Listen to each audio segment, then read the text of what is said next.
first pick in the 2022 NFL Draft, the Jacksonville Jaguars select Trophy Chase, Arizona.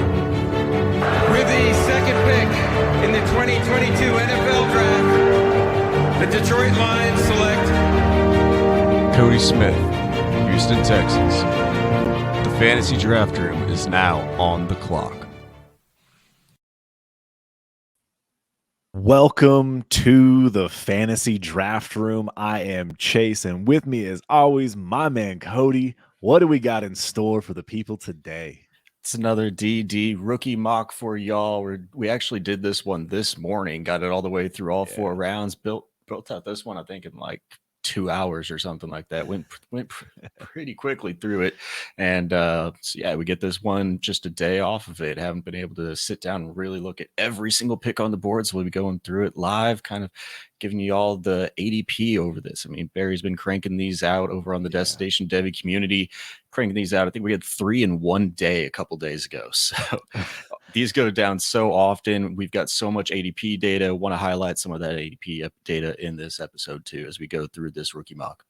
Yeah, big shout out to Dynasty Barry over there. Patreon.com/all gas. You got to be part of Destination Devy. Hands down, the best fantasy football community that you can find. So many brilliant minds over there. Challenging everything that we do, making sure that we all make ourselves better as Dynasty players. So definitely get yourself over there and check that out. So let's jump right on in here to round 1 of this draft. So, just kind of run through the picks here, and we can kind of look at some of the ADP. We do have the Stroud, Bijan, Bryce Young there at number 3, JSN at 4.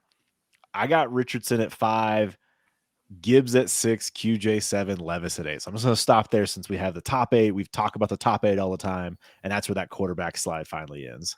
Yeah, that quarterback slide ends on Levis, not lens on Evis. No, not that. But CJ Stroud here going number 1 overall. You know, Pella's been taking this one spot whenever he can get it and taking this CJ Stroud here. I think every time I've seen Pella in a draft recently, it's been CJ Stroud 1 and just trying to boost up that ADP, maybe in the community a little bit. Bijan sliding to 2. I think this is really just a preference. It's hard to really say for me personally whether I'd have that quarterback or the running back at number 1 overall. In most spots, I think I actually probably will have a quarterback at 1, maybe even at 2 as well before Bijan goes off the board, just because of the super flex position. If your league does value it that way. Now, with it just being a rookie mock, you don't have your team information behind you. You don't see that, you're only having Trey Lance as your QB1 and Tom Brady was your QB2. It might change your pick and direction a little bit there, even though we do want to draft for value. If you got to make the pick, you got to make the pick. And so for a lot of my leagues, I will be taking quarterback there at the number 1 overall pick. Yeah, and I think that's the big thing Pello has said. I mean, he's been taking CJ Stroud consistently.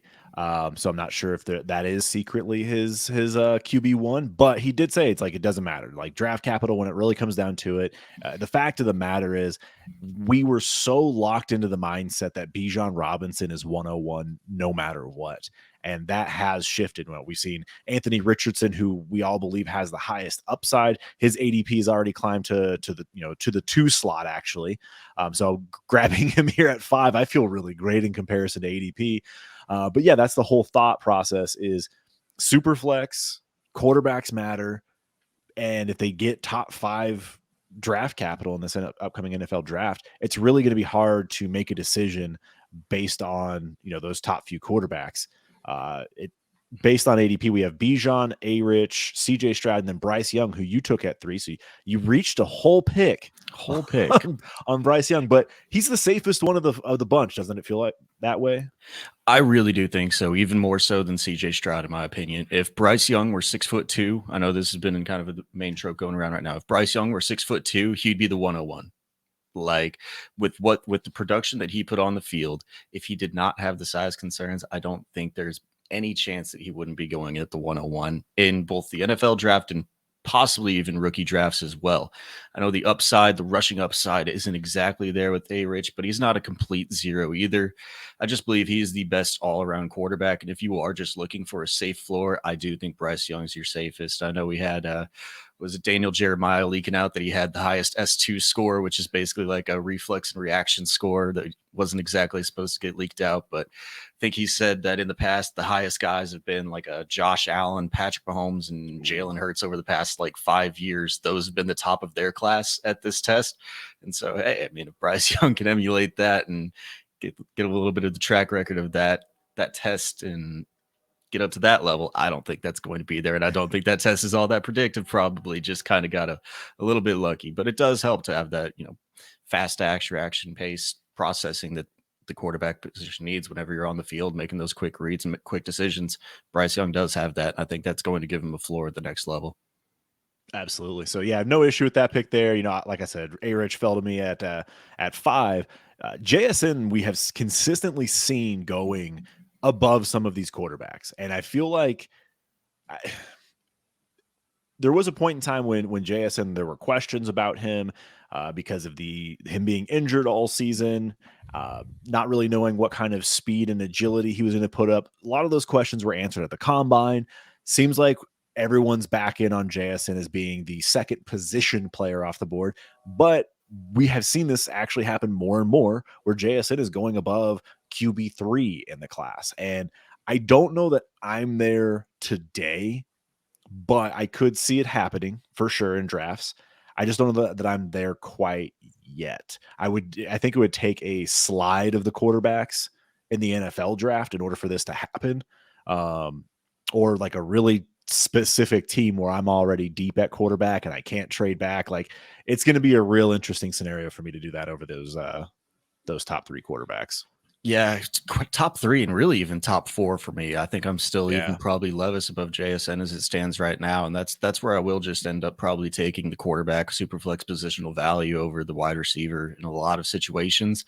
And no different with JSN, even though I do believe he's the best wide receiver in this class by bar none. We have seen his ADP rise in these mocks a little bit. He's just gradually been rising ever since I think about the turn of the calendar year. He's been rising all the way to where he's sitting now at the 5-6 this month has been his average draft position. So right there at the 5, between the 5 and the 6 pick in all of these mocks. And so I like the spot of that because I think that does give the chance for Bijan, the 4 quarterbacks, and JSN has probably been the most common outcome here, but a little bit of a reach possibly. But a wide receiver 1, I mean, if he's going to come in as a top 15 wide receiver, I believe he is sitting at right now, if we're looking at like a KTC ranking. So he's definitely got the upside and the consensus hype around him as it sits right now. So I don't mind it all that much, but I'd still probably lean quarterback. Yeah, I'm with you there as well. And we kind of lock up the top 7, top 8 picks here. And that's typically where we see a tier break for the most part. We've seen Quentin Johnston like really put him back down and put Will Levis up. QJ, Addison, Hyatt. We get Charbonnet at the 111 and then Zay Flowers. Just with what we've seen in mocks, right? Like, we've seen all of these guys typically going in the first round, early second. They're getting that top 50 draft capital that we'd like to see as a wide receiver. And I just don't know that it doesn't give me a lot of confidence. Like, none of these guys profile for me where I'm like, oh, this guy's going to smash. Like, I feel like JSN is that guy. QJ, there's potential, but now there's doubts about his actual lateral quickness and what he can do. I just don't know that I want any of these guys past it. Like Jalen Hyatt, I do like, but don't love. Charbonnet, draft capital dependent. I mean, what do you do with these spots? Yeah, I mean, obviously I love Charbonnet. I haven't made that a secret on this channel, but truthfully, outside of I'd put JSN, Gibbs, QJ, and Charbonnet for me. Those are the ones that, outside of the quarterbacks that I'm actually comfortable taking as a first round pick. Anybody else, I really would like to not be spending first round capital on them if it came down to it. Like, this is probably where I'm trying to start looking for pivots outside, right at that like 1-8, 1-9 position.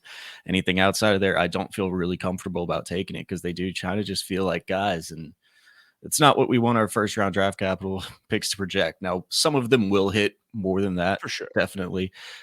You always see some of these back end guys turn into that. I think that's where the Justin Jefferson was being taken and back in his draft class. So there's always those gold tier players that sit back there that haven't had the hype who just break out, but it's just not the standard. It's not the norm, not the conventional route for most of these guys. And especially with these guys having the prospect profiles that they do, which I think are a little bit lower than most years past. Yeah, for sure. This is definitely considered a weak wide receiver class. And we thought Quentin Johnson was going to have this big time alpha body build and profile, and he just doesn't. He still technically, I believe, falls in that category 6'2", 205, but he's not the 6'4", 220 that we thought he was. Addison, we've seen trouble getting off the line. Again, profiles more of a wide receiver 2 for me. Jalen Hyatt, he's not small necessarily in comparison to Addison, but he's definitely, he's not a one-trick pony, but feels like he could be utilized that way if he doesn't go to the right team. Not that he doesn't have the skill set to develop, just that teams might just see his speed and say, hey, we want you running certain routes based on our team build and based on what we have. We get excited for him on the Chargers, but at the same time, you still have Mike Williams, you still have Keenan Allen, you still got Austin Eckler to deal with when it comes to targets. And while it would be a good landing spot for the future, just don't know if they're going to use him in a way that we want to see in year 1, maybe year 2 even. So it definitely brings some doubts there, unless it's best ball. But I do like Hyatt, do like Charbonnet. I like Flowers. There's things that I do like about these guys, just not something where I like in typical years where I'm like excited to spend a first round draft pick on. So yeah. Yeah, before we get out of the first round, go into the second round, we just pulled up, Flowers is that one that's kind of cemented himself and really risen into that first round. He's between the spring ADP and winter ADP, he's risen up a full 7 slots. He was a mid-second round guy, like back before the combine during all throughout the winter. And, he has really been the one that I think has cemented himself into this kind of top 5. And Downs has been the one that's really slid a little bit. I think he's fallen down. What we looked at 7.5 slots for Downs, something like that. So it's been a little bit of a drop, a little bit of a fall from grace for Downs, and Flowers, I think, has kind of taken that role, taken that spot as that back end of the first round guy. And then we do see here, though, this is where we do see the turn into the second round with A-Chain, Downs, Kendre Miller, Cedric Tillman, and then 2 very interesting guys in ADP, Hendon Hooker and Michael Mayer. Those have been 2 guys that have had a lot of movement here throughout the past couple of months. Yeah, we've seen Mayer drop significantly. I think depending on your tight end premium, you'll see him go higher. But Hendon Hooker has been a big time riser, especially over the last couple of weeks with the interviews that he's done. And it seems like that some of the teams that are interested in him, there's rumors of him going in the back end of the first round. And if that's the case, yeah, I'm going to see a lot more of Hendon Hooker in this. I mean, I think we've seen him as high as 201. I think even into the back end of the first round in rookie mocks, based on some of the rumors that are going around of him getting first round draft capital. I don't know that I'm there yet, but we just kind of, shit on some of the back end first guys anyways. You can see why someone would want to take a first round quarterback, just because of the super flex position and its nature. And so, yeah, I think Hooker would be one that I could see rising still even more. A big time faller that actually we've seen, and it didn't happen in this draft, but Devon A-Chain has actually slipped quite a bit. I think we've seen him going as late as like the 210, 211, 212, which is a significant drop. I think the size concerns are starting to be real, and the rumors of him not getting that second round draft capital, if he falls into the cluster of this whole back end of the first, as you see a cluster, back into the second, this cluster of running backs, like holy heck, like that's kind of where he belongs if he's going to end up getting drafted in the same range.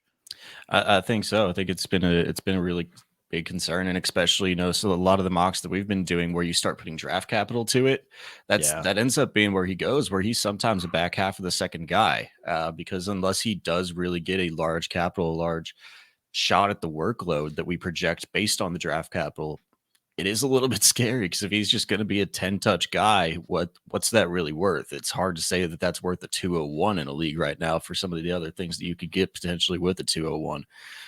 So yeah, I think we have seen him slide a little bit. don't know if that's reflected in the ADP. He has actually dropped 1.7 slots in ADP. So from just a back end of the first guy, dropping just a few spots. And Downs actually hadn't slipped at all. I read the wrong line there, but Downs has actually risen up 0.8 spots, which is actually a little bit surprising to me.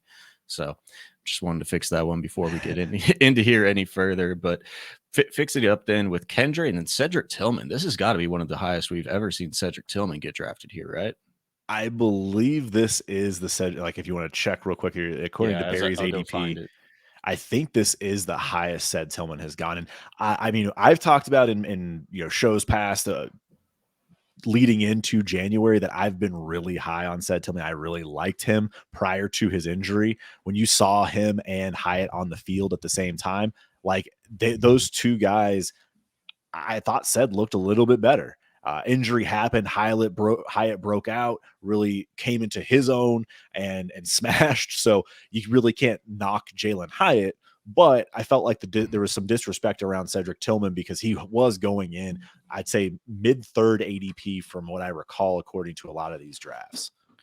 Yeah. So I don't think it's actually the high. It's close though. I think the high is, I'm looking at it right now, is 13th overall. So he's been picked all the way up at a 2-1, but who knows how long ago that was. That might've been back when he was legitimately healthy with how long we've been running these mocks. It might actually be when he was healthy and on the field, because we've been running these for over like 8-10 months, 10 almost good.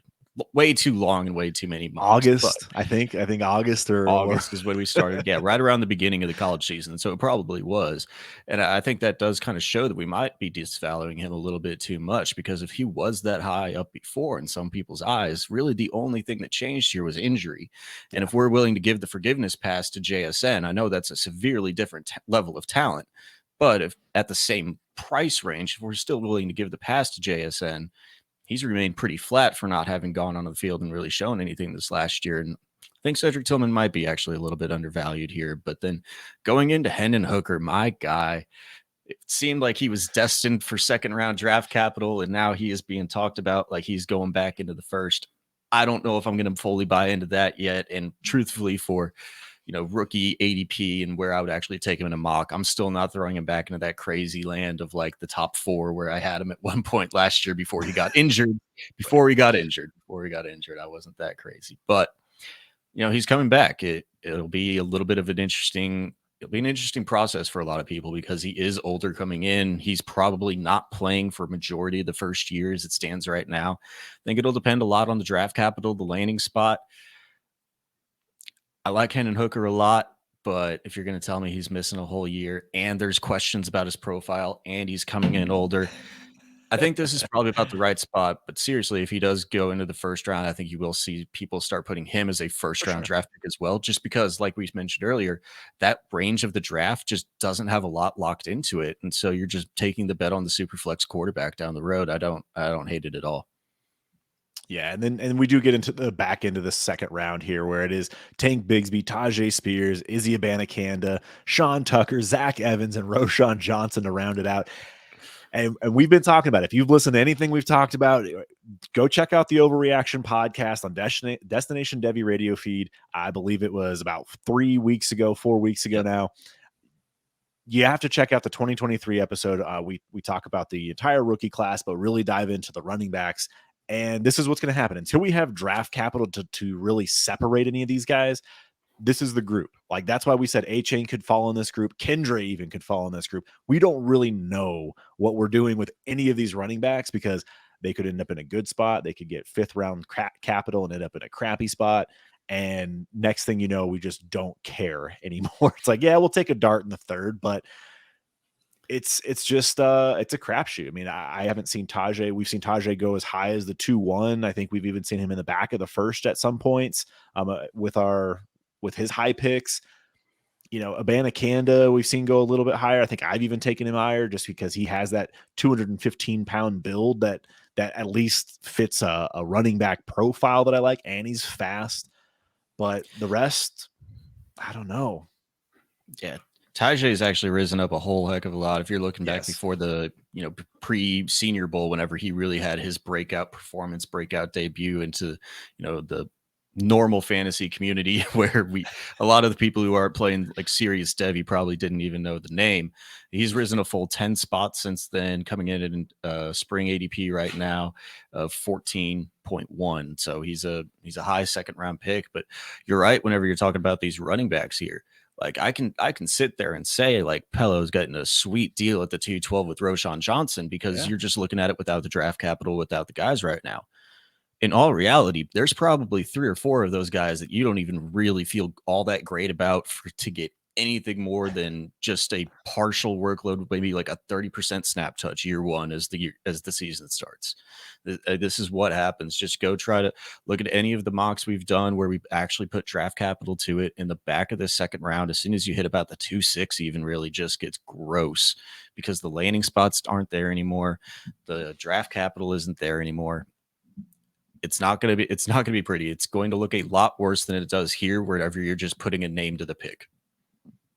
Yeah, and again, we talked about it quite a bit, and I'm at this point, it's just leaning in to what we've seen over the past. I mean, we talked about it 6-8 weeks ago. I just have legit concerns about the depth of this class now. Like, I think that there's good players. I think we're going to have these guys on fantasy rosters, but are you going to want to start them week in and week out, put them in your lineup? Are you all that hopeful? And like what you could do if you could turn this mid to late second round pick into a 24-second where you don't have to take the pick today. I think that's kind of the play that we need to start looking at, where you're taking a risk on a running back that, one, just because they get drafted or get potential draft capital, they might go to a situation where they have to share the workload. We don't know what that workload split is going to look like. And if I have a 24-second, I guarantee you I can go find that running back or a running back in September when I know what that workload is going to look like. So I feel like there's certain pivots where I'm willing to make them now. And if you started back then and you traded off of those back end seconds, good for you. And if you still have time, or if your league still isn't onto this yet, that's what I'm looking to do. See if I can get myself, throw me a dart throw running back, if I have a mid second, give me a random running back and a 24-second. I'm sure someone will go for it. Or if I have to straight swap, I will, but I'd love to get just a third round value running back. Yeah, right. I mean, Like if I'm on like a contending roster or anything too, like just give me an old wide receiver. Just give me like a Tyler Lockett.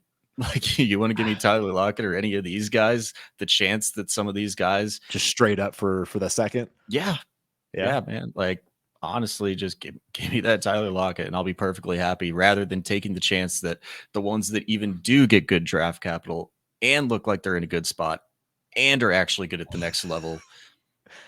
I'll just take the pivot out of it. Yeah, like you said, I'd rather have that pivot back to 2024, but making these picks, man, I do think it's going to get a little bit gross here in this just cluster wide running back range. It's going to thin out real quick post draft. Yeah, and we've done mocks on mocks. So if you've paid any attention to anything on this channel, you will know that we have talked about this before. And as we pull up round 3 here, you're just taking darts on some of these guys. Marvin Mims, this is the farthest I've actually seen him drop. I think his ADP's been in the mid second. I think he's been around 18, about that 2.6 range, 2.5 range. He's sitting 18.5 right now. So he's been typically around a 2.6 for the past month or so. Yeah, I know his winter ADP, he was in the in that 20-30 range. So he was going in the mid thirds. Yeah, 28. So he was early third round pick, which was kind of where he fell here. But again, this wide receiver class is pretty weak. And so if Mims gets draft capital or ends up in a great spot, you could see him vaulting up. Or if he ends up in a situation where he's wide receiver 3 on the team, you're probably going to see him end up in the third round. And there's just so much variance with all of these players and all of these picks. We can hammer this home. That is why looking to pivot is probably the smart move. Now, if you're in leagues where there's a point per carry, tight end, like heavy tight end premium, 2.0 type premium, you're going to have a little bit more value because these tight ends that you see here in the third will probably get bumped up to the second. Yeah, because we're doing this draft right now without the knowledge of a tight end premium, right? So, I mean, if you're looking at a 2.0 premium or a 2 tight end premium, I think you're seeing tight ends go around 1 in this type of draft. And then for sure, probably a couple, like probably all of these guys, like maybe a Mayer or, reverse whichever tight end pleases you the most. Kincaid could go up into the first, and then we see 4 more tight ends going into the second. If you're really playing in that heavy of a premium, I think this is probably the safest group of position outside of. I think it's probably even safer than quarterback. Just to have 5-6 guys that go in the first 3 rounds easily. There's probably more than that are actually going to go by the time we get to the draft. So it's probably one of the safest groups. But what's that going to turn into for fantasy production? Who really knows, and which one's going to hit? Even harder to predict. So this is why you kind of see it go down a little bit, and you see all the running backs get thrown up in front of them, is because like, if there's going to be 5 guys that I'm kind of all comfortable with, what's the real reason for me to take one early whenever I can just come back around later and pick one up? Now, obviously harder to do whenever you're actually playing with your own picks in your own league. So make sure you're actually playing around the board if that is what you're trying to do. Make sure that you can get those trade backups and trade outs if you are trying to play the board that way. But in this type of format where you are just making every pick, just not much of a real reason to go and spend up on a tight end when you know there's more to come. Yep, couldn't agree more. And I know I've preached it. This is just the way I do it. I think you're fairly similar in this mindset. 3rd round, 4th round, I am taking the shot on running back just in case they get an opportunity to crack a lineup. Next thing you know, you're able to flip them for a profit, and then I'm taking shots on tight ends. So if I'm able to capitalize on that value in the 3rd and 4th round, that's what I'm doing over taking guys like Jaden Reed, Kayshon Boutte, Rashee Rice. We'll see what happens. Like, I just don't want to take a shot on any wide receivers that are probably not getting good draft capital in the first place. And even if they do, it depends on where they go. They better go top 50. If they're back end seconds, I mean, we've seen so many back end seconds just amount to nothing. Yeah, we've seen DKs pop up, and we've had some second round picks actually pan out, but more often than not, when you compare that profile with that draft capital, it's probably not going to work out for you. So other than quarterback, it's one of the most predictive things for all of these guys. It's like quarterback, you need to be top probably like 10 if you really want to have that good shot for at least first round, and wide receivers the next one. Yeah, we'll have our Tyreek Hills and whatever round he was super late. We have Amon-Ra in the 4th, like your DK in the 2nd, but it's just not common, not typical for the guys to go in and get that amount of workload that they need if they're not in that top 2 rounds is probably my cutoff that I'll go for. Yeah, I know Jordan Backus went over this at one point. Again, Destination Devy, got to check it out. Great analytics guy. Top 20 picks at quarterback have a substantially larger hit rate at the quarterback position. I think it's like top 50 or 55 at wide receiver. I just remember those 2 numbers because it was so high. I'm like, oh yeah, like that makes sense. Running back, you're going to see your Damian Pierces. You're going to have your UDFAs. You're going to have these guys that pop up out of nowhere. So running back, while draft capital does matter still, landing spot, opportunity, things like that do come into play. And that's why some of these late round guys that may not have a shot right away could end up, getting Zonovan Knight role where he gets to start for a few games and breaks out, and you can flip him for a profit or ride him out. Yeah, all about the opportunity at the running back position. They can get a value bump immediately as soon as they get that opportunity. Wide receivers, they can be on the field, and if they're not commanding that target share, it's just a lot harder for them to garner their touches, no matter how good you might think they are. If they're just the 3rd option on the team because they've got 2 guys in front of them, we just don't see the turnover at the wide receiver position like we do the running backs, and that's why we prefer to take them here. And that's why we're going to close out this 3rd round with the Dwayne McBride, Evan Holes, and Eric Gray. I think I like all 3 of those guys for what they are, and any one of them can get a shot, I think. And Evan Holes questionable. I've seen him go on the outside of even drafted. So I hope for Evan Holes' sake, because I have watched Evan Hull and I did like watching his game, but I don't know if the NFL community likes him as much as I do. So we can get into the 4th round here in this. We've cleared out the running backs, really, man. Like you've got Keaton Mitchell, I think, is one of the few guys that was left on the board. Is it Deneric Prince? Yeah. Deneric Prince. Yeah. We've got, there's a couple of names out there, but you're looking like 6th, 7th round guys at that point, UDFAs. So a lot of waiver wire guys, but this is where we do see the dart throws at wide receivers start to go off. It's Tyler Scott, A.T. Perry, Michael Wilson, Xavier Hutchinson, Charlie Jones, Parker Washington, and Nate Dell. This is where even I was at the point of just like, I mean, Parker Washington's a name. He's got the Penn State pedigree and everything like that. So would I rather have that or Lou Nichols at the 410? I think I'll just take the dart through at the wide receiver, and we'll see what works out. Good call. I mean, and just so everyone that is paying attention to this, the reason why, a big reason why you avoid these 4th round wide receivers, and I know Parker Washington at least has a name for this instance, but like, look at this. We have 1, 2, 3, 4, 5, 6, 7 4th round wide receivers. What happens is they get some sort of draft capital, 3rd, 4th round draft capital, and you think that they have an opportunity. So you hold them on your roster or you put them on your taxi, and all they do is take up space for 2, 3 years typically, because you're just like, oh, well, maybe it'll pan out. He's a 4th round pick. He could sit on my taxi. It's fine. But it's just diminishing value of your roster when you can actually churn that roster spot and find someone on waivers that actually has value. You could put somebody else on your taxi and in lieu of one of these 4th round pick wide receivers, and then go pick somebody up off of waivers that probably will have more value to you and your fantasy team than Xavier Hutchinson or A.T. Perry ever will.